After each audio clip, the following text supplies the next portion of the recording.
Hello and welcome to Massive Career. In this video, we are going to take a look at the new free rules for the Intersession squad kill team. But before we get started, I just want to say a massive thank you to all my subscribers. Your support means so much to me, so thank you so much. And if you're watching the videos and enjoying the content but not subscribed yet, then please consider subscribing now. But without any further ado, away we go.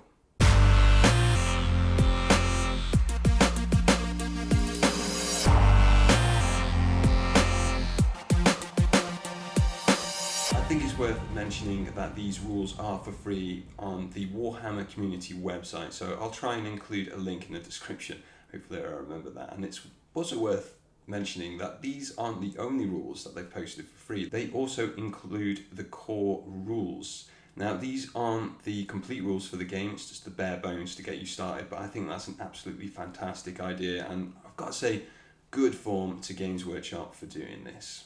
But that is not why we're here. We're here for the Intersession squad, so let's take a look at it.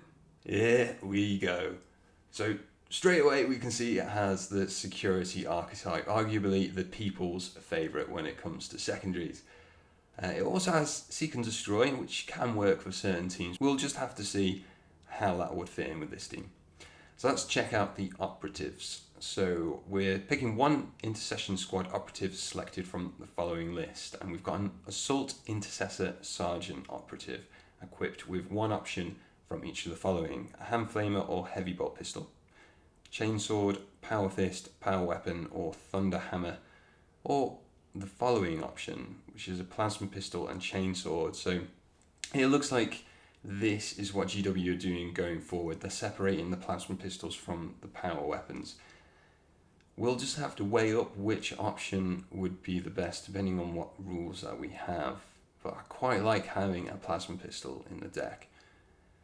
We also have the choice of the Intercessor Sergeant operative, which is equipped with one option from each of the following: auto bolt rifle, or stalker bolt rifle, and then we have chainsword, fists, power weapon, or thunder hammer. I don't know why you would choose to give him fists. If you can have a bolt weapon and like a power weapon or a power fist, why would you choose this? Very strange. But what else have we got to choose from? 5 Intercession squad operatives selected from the following list. We have an Assault Intercessor Warrior, Assault Intercessor Grenadier, Intercessor Warrior equipped with one of the following options: auto bolt rifle and fists, bolt rifle fist, stalker bolt rifle fist. Intercessor Gunner equipped with an auxiliary grenade launcher and one of the following. So he already has the grenade launcher, and we get to choose what else accompanies that. So it's the auto bolt rifle, stalker bolt rifle. Okay, fair enough. Other than warrior operatives, your kill team can only include each operative once. Okay, pretty standard. And now we have some sort of clarification of bolt weapons. So a bolt weapon is a ranged weapon that includes bolt in its name, e.g. stalker bolt rifle, heavy bolt pistol, etc. So yeah, a grenade launcher, plasma pistol, they're not bolt weapons, believe it or not. Let's take a look at the data cards. Here we are with the Assault Intercessor Sergeant. So you can have a hand flame, which is 5 attacks, 2+, damage 2/2 with a range of red, torrent black. Not too... I don't know. It's a lot of attacks, it's easy to hit, so you're pretty much guaranteed to make those hits. Your opponent's probably going to make a save. I don't know. With my Sergeant, I want him to be really dangerous. Maybe if I was going against a horde team like Pet Guard or something like that, but then maybe not, because they have some high damage weapons, so I want to ensure the kill with my Sergeant. I don't want to lose him too easily, and I don't know about the hand flamer with its range and low damage. But apart from that, we've got heavy bolt pistol, which is 4 attacks, 3+, with 3/4 damage and range. Red with P1 on crit, so that's not too bad for a bolt pistol, not too bad at all. And then we've got the plasma pistol, which is pretty much standard plasma weapon, and it looks like this, well, judging by what we've seen above, this is our only access to plasma. So does that make it an auto take? I don't know. It is really good. If I was going to have an Intercessor Sergeant, I probably would give him a plasma pistol, because if we have a look at the chainsword here, 5 attacks, 2+, 4/5, that's not bad. Even with no other special rules, that's not too bad. You're killing a guardsman in 2 strikes with that. And with 5 attacks, hitting on 2s, you're not going to miss many of those either. Probably going to roll a crit. Not too bad.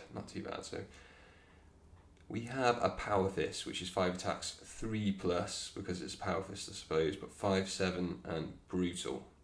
Brutal can be useful. It just means that the opponent can only parry with crits, if I'm not mistaken, and that can be pretty useful. It's doing 5, 7 damage, only hitting on 3s, but when it does hit, it's going to hit like a truck.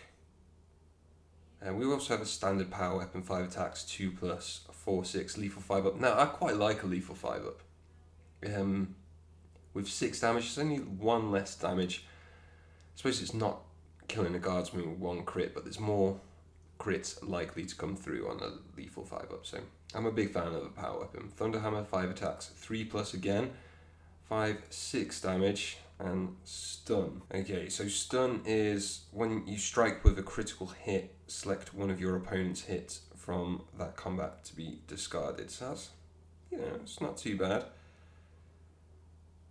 And then the second time you strike with a critical hit, subtract 1 from the target's APL. I quite like that. So if you do crit with it, you get to discard one of theirs. That's pretty cool. It's not too bad, that Thunderhammer. I quite like it. Maybe it's better than Brutal, because Brutal means you can only parry with critical hits. So that just guarantees damage coming through to him in combat. But whilst with stun, if you do hit with a crit, you can discard. You can discard one of their normal hits. That could be pretty massive. That might well be a massive crit right there. Abilities. Shock Assault. This operative can perform 2 fight actions during its activation. Okay, cool. So they've just got that baked into the data sheet. That's pretty sweet. Now, look at the keywords. We've got Imperium, Adeptus Astartes, Leader, Assault Intercessor, and Sergeant. No, we don't have the chapter keyword like we do on the Phobos on here.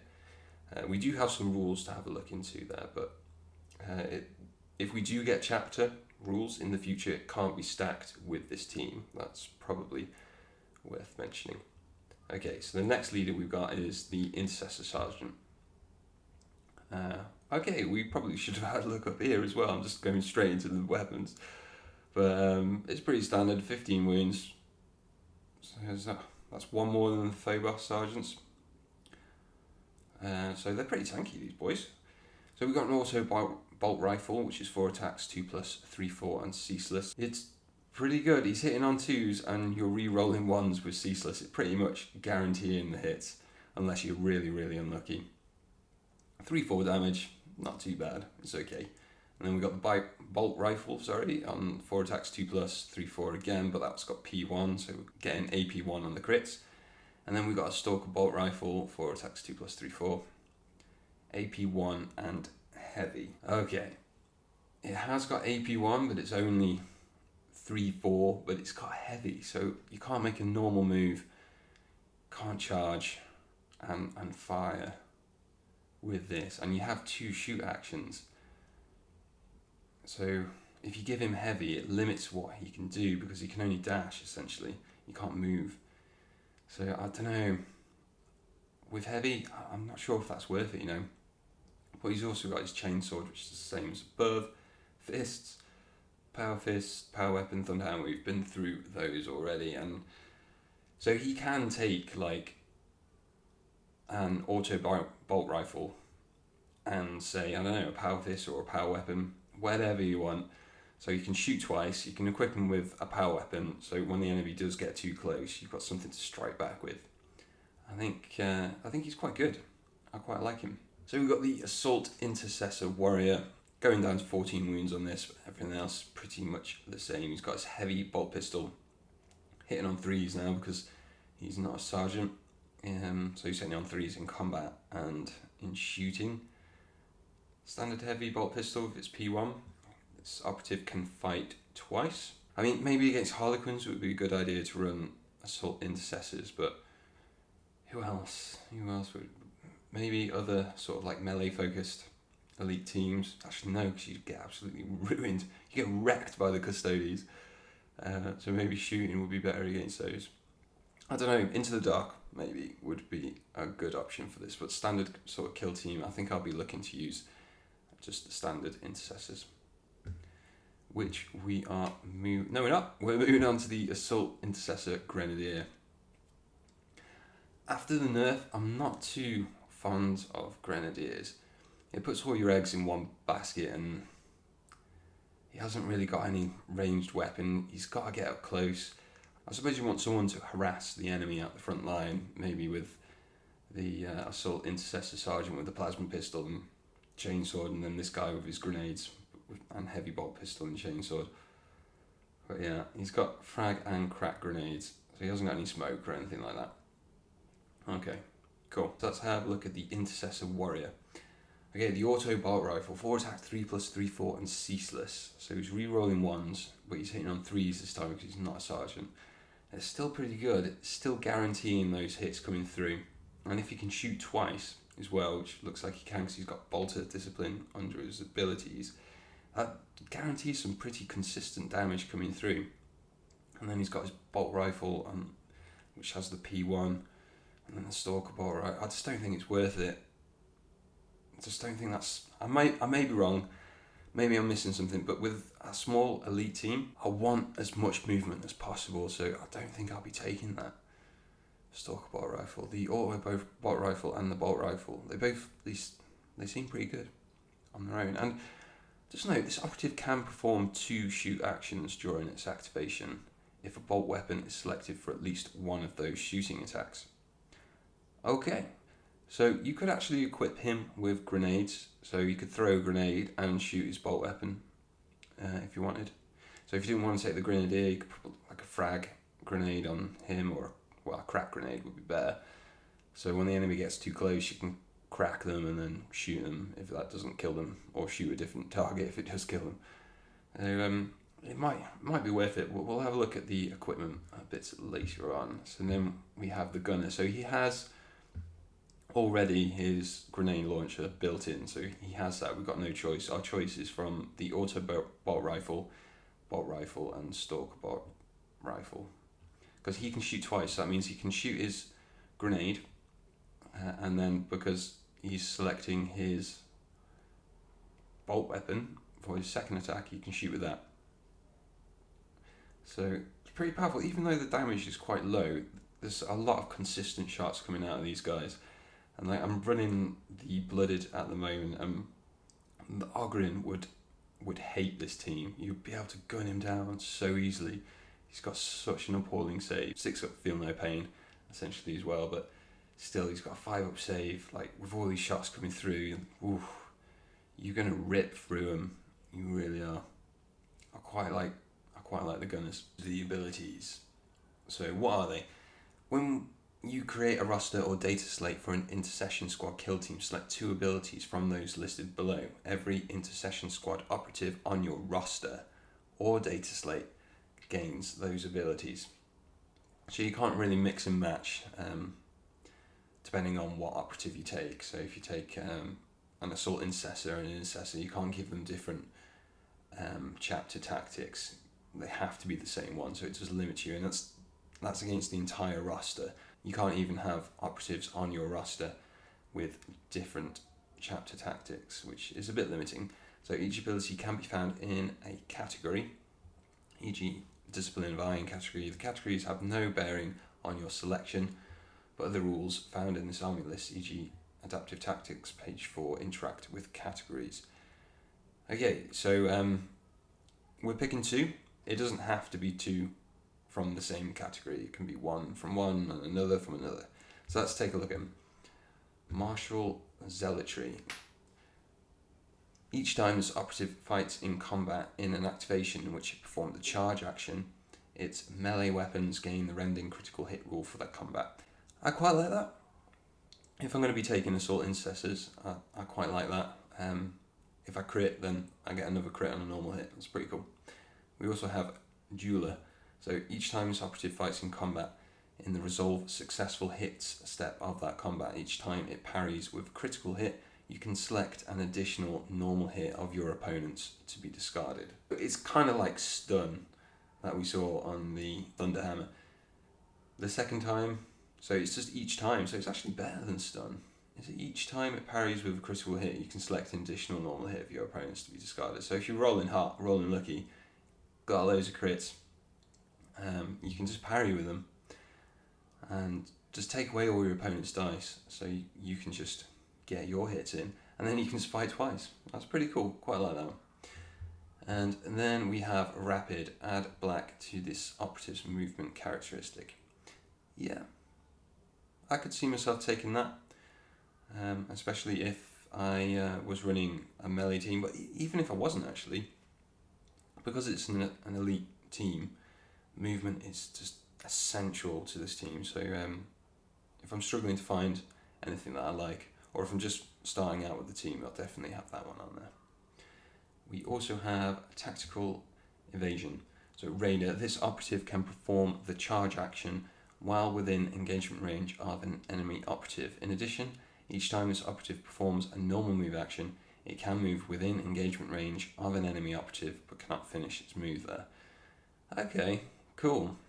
So if you're stuck in combat, I could synergize with this, with aggressive. So if one of your guys gets charged, on his next activation, he can just charge that same operative and then gain aggressive. So you could get rending critical hit rule for that combat. Stealthy, each time a shooting attack is made against this operative in the roll defense dice step of that shooting attack before rolling your defense dice, if it is in cover and more than red from the active operative, you can do one of the following. Retain one additional dice as a successful normal save as a result of cover. Okay, so it gives you 2 cover saves. Yeah, so if you're more than red away from the operatives that's shooting at you, you can retain 2 cover saves, which is pretty good. I quite like that. Retain 1 dice as a successful critical save instead of a normal save. Oh, that's pretty cool, because you'll know what hits are coming through. So if they've got a crit, instead of rolling for it, you can just retain it. So yeah, I quite like that. If I was running a shooting team, I would do my best to stay in cover. So stealthy could help out with that to keep my operatives alive. So mobile, this operative can perform the fallback action for 1 less action point. Again, if I was running a shooting team and my opponent managed to get into melee with me and didn't kill me, on my activation I could just fall back and shoot him twice until he was dead. Double tap. So we've also got Gene Wrought Resilience. Unyielding, add 1 to this operative's wounds characteristics. Okay, seems okay. So instead of 14 goes 15, 15, 16 for the leaders. I don't know, seems better than it is. Just 1 wound, seems a bit of a waste, that one. To me at least anyway. And then we have durable, critical hits inflict 1 less damage on this operative. Quite like that. It's like unyielding but better, because an operative might sustain multiple critical hits throughout the game, and it gives you more than 1 wound from unyielding. Potentially gives you more. I prefer that one. Yeah. So each time a shooting attack is made, each time a shooting attack is made against this operative in the roll defense dice step of that shooting attack, retain defense dice results of 5+ are critical saves. That's pretty cool as well. I quite like that. So that would synergize quite well with stealthy.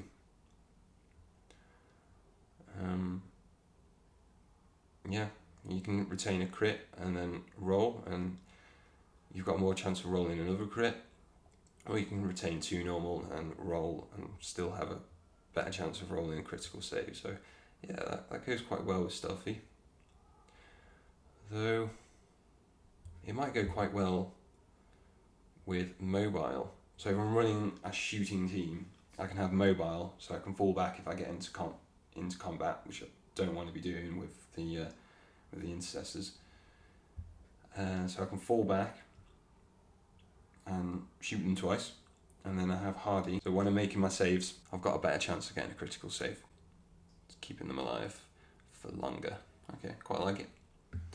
Accurates. Each time this operative makes a shooting attack with a bolt weapon. If I am running a shooting list, then there's going to be a lot of bolt weapons, so I'm interested. In the roll attack dice step of that shooting attack, if you retain any critical hits, that weapon gains the no cover special rule for that shooting attack. Okay, it's not too bad. Bit situational. I think I prefer the other ones. I like durable and hardy over that, and aggressive and raider. But also mobile. Okay, it's alright, but I'm not sure if I'd take that one or not. Methodical. You can ignore any or all modifiers to the ballistic skill and weapon skill characteristics of this operative's weapon. Okay. Again, pretty situational. Not sure off the top of my head who I'd take that against. So if he gets injured, maybe he doesn't worsen his weapon skill or anything. But then we have deadly sharpshooter. For the bolt weapon this operative is equipped with, subtract 1 from its critical damage characteristic against the mortal wounds 1 critical hit roll. Okay, that's not too bad. I quite like that. It just guarantees damage coming through, and there are a lot of shots coming through. So if you're facing something like Custodes, that could be quite good. Or something with a high save, maybe the Legionaries or Phobos or something like that. It's guaranteed damage coming through, so that's pretty good. I think that would go quite well with maybe durable as well. So you're reducing damage coming through to you, but then potentially increasing damage going through to the opponent. So all in all, I'm quite impressed with these. I quite like them. This is just sort of my first look, but I can see how they can synergize together. And yeah, I'm really looking forward to what people come up with these. Now we're on to the strategic ploys. So first we've got the Devastator Doctrine. Until the end of the turning point, each time a friendly Intersession squad operative makes a shooting attack against an enemy operative, more than read from it. In the roll attack dice step of that shooting attack, you can re-roll one of your attack dice. You cannot use another Doctrine strategic ploy in this turning point. Okay, cool. So I'm leaning more and more towards like a shooting list with these guys. So that one looks pretty good if it's more than red. So turns 1 and 2 potentially could be quite good for the Devastator Doctrine. Gives us a reroll for the whole team shooting. Tactical Doctrine. Until the end of the turning point, each time a friendly Intersession squad operative makes a shooting attack against an enemy operative within red of it, in the roll attack dice step of that shooting attack, you can re-roll one of your attack dice. You cannot use another Doctrine strategic ploy in this turning point. Okay. So maybe turns 3 and 4 from that one, for the Tactical Doctrine. Cool. I quite like it. Assault Doctrine. I think I can guess what this is. Until the end of the turning point, each time a friendly Intersession squad operative fights in combat, in an activation in which it performed a charge action, in the roll attack dice step of that combat, you can re-roll one of your attack dice. So that would actually synergize quite well with Martial Zealotry, aggressive, for the chapter tactics. That'll be pretty cool.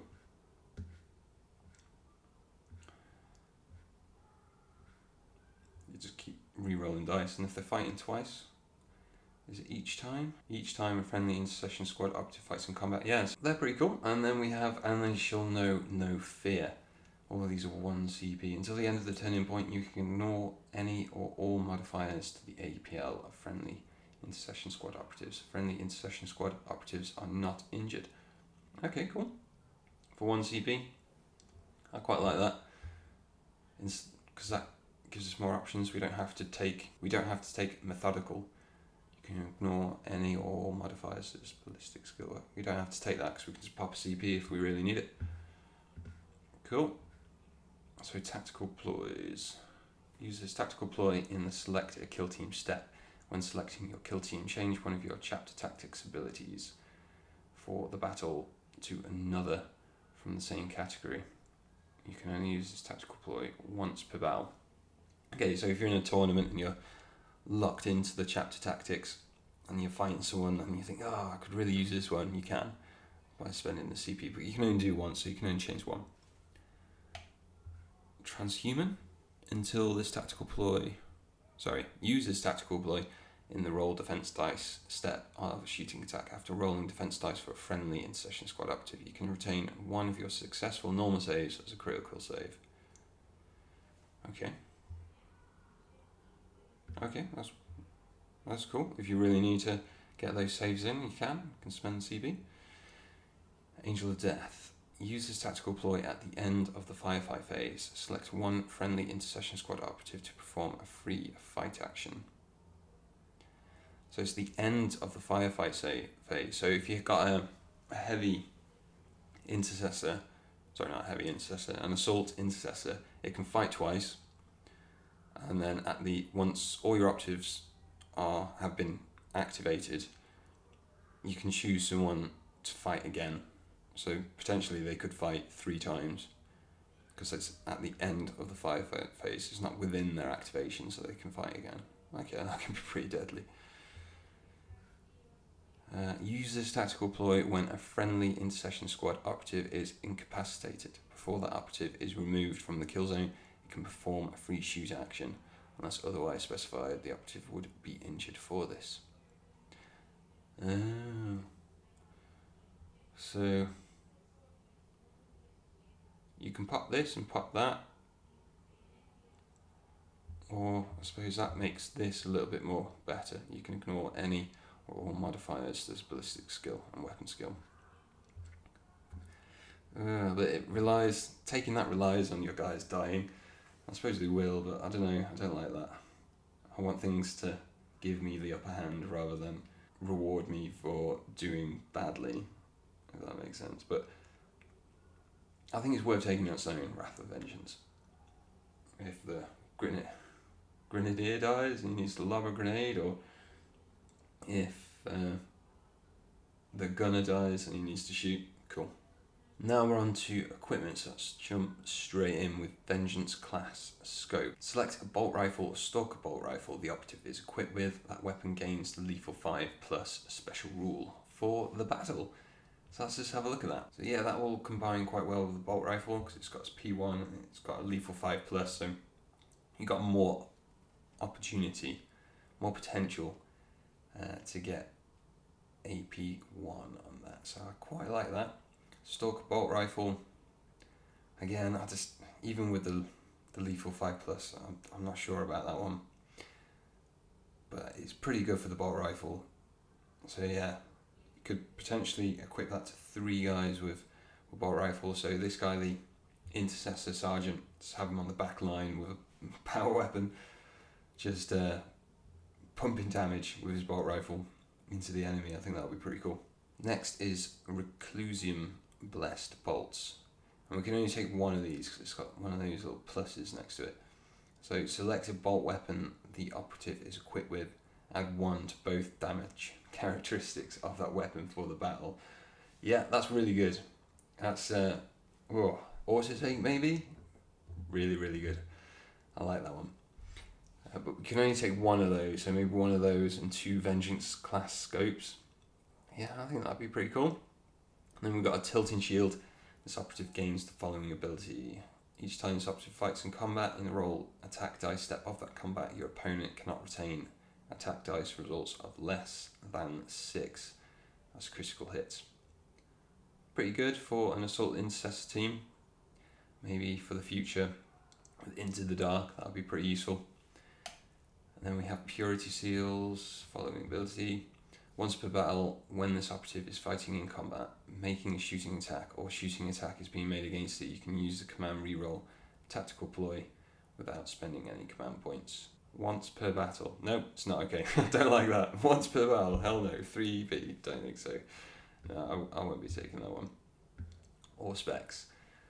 Auspex scan, select one enemy operative visible to or within red of this operative until the end of the turning point. That enemy operative is not obscured. Defense dice cannot be automatically retained as a result of cover for that enemy operative. It costs an action point, so I don't know, I'd rather just shoot twice and do that, move, shoot twice, then move, do an Auspex scan and then shoot. I don't really like that one either. And it's 2 EP as well. Nah, don't think so. And then we've just got Combat Blade, yeah. So that would be like 9 points if you have those 3. And then you can just stick a blade on someone, so pretty cool. And then you got the grenades, which are pretty standard. Yeah, that's if you don't want to take the grenadier. And but maybe it is better to take the grenadier and then give these out. I think that's what I quite like. And finally, I'm going to have a look at the Tackups here, see what they got. So we've got Shock and Awe for the first one. Reveal this Tackup in the reveal Tackup step of any turning point. At the end of the turning point, if friendly operatives control one or more objective markers that were controlled by the enemy operatives at the start of the turning point, you score 1 VP. Okay. If you achieve the first condition in any subsequent turning points, you score 1 VP. Sounds quite difficult to me. Maybe that'll be better for an assault intercessor team, because as you'll be going up the board, hopefully you'll be taking points off your opponent. But to score that twice, I don't know. I think there's better Tackups in security than that. Let's have a look at the next one. Champion of Mankind. You can reveal this Tackup when friendly Intersession squad operatives incapacitates an enemy operative at the end of the battle. If that friendly operative has incapacitated more enemy operatives than each other friendly Intersession squad operative has during the battle, you score 1. So he's got to kill more than anyone else. If that friendly operative has incapacitated more enemy operatives than each other enemy operative has during the battle, you score 1. I don't like this one either, because I'll be wanting to get the kills with this guy, so it might limit what I want to do with the other operatives. Maybe I won't take down an operative because I want to kill him with this, so I don't know. And he might die, so again I might only get 1 VP for that, so I don't know. Don't really like that one either. Yeah, no, I prefer the security ones. So reveal this Tackup at the end of the battle. If enemy operatives do not control any objective markers, but Intersession squad operative does, you score 1 VP. That might be useful in some scenarios, like, I can't remember the mission, but the one that you take away objective markers and you're just left with the 2 in the middle, maybe it will be good then. If there are less enemy operatives in the kill zone than there are friendly Intersession squad operatives in the kill zone, you score 1 VP. It's going to be quite hard if that, because you're an elite team. Maybe. I think this is the better one for some scenarios. If the mission objective requires operatives to be removed from the kill zone to score victory points, but not as a result of being incapacitated to escape, you cannot select this Tackup. Oh, okay. Is it like Interloper? Is that the one? When someone runs off the edges of the board?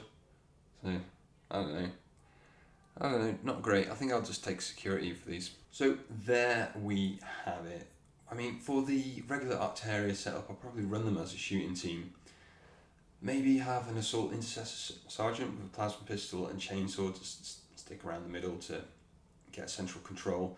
And maybe I'll have, or maybe I could have a intercessor sergeant with sort of like some kind of bolt weapon and give him the, Vengeance class scope or Reclusium blessed bolts, or both, and just have him as a backline damage dealer, and when they get too close I can just chop them up with the power weapon. For Into the Dark, it's hard to say because it hasn't been released yet, but probably run just like assault intercessors, probably still keep the Grenadier for that one.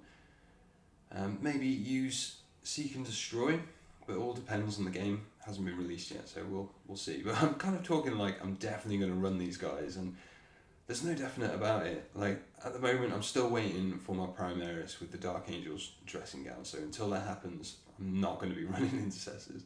Just love the Dark Angels so much. I really want some of that flavour to run Space Marines. But all in all, I think it's really good that Games Workshop have released this for free. So they've released like the core rules for free, and then a really friendly first time team for free. And I think that's really great for the health and longevity of the game. If you want to dip your toe, and you can, everyone likes Space Marines, right? So they can take this Intercessor squad with the core rules and learn the game. And if they like it, which they will, come on, it's Kill Team. They can jump in when they feel like it. And another thing that I really like about the team is that there's not too big of a cognitive load like there is from sort of like Vet Guard or Blooded or any other team. There's no sort of like synergies that you have to make the stars align to be able to win the game with the team. There's nothing like that. It's just does what it does on the tin. Shoots twice, fights twice. So really good as a first team. What do you think? I'd love to know your thoughts in the comments down below. Do you like it? Do you hate it? Are you finally happy that we're getting some free rules from Games Workshop? I'd love to know all this. And if you're not currently subscribed, please consider it. And until next time, may you always crit massive.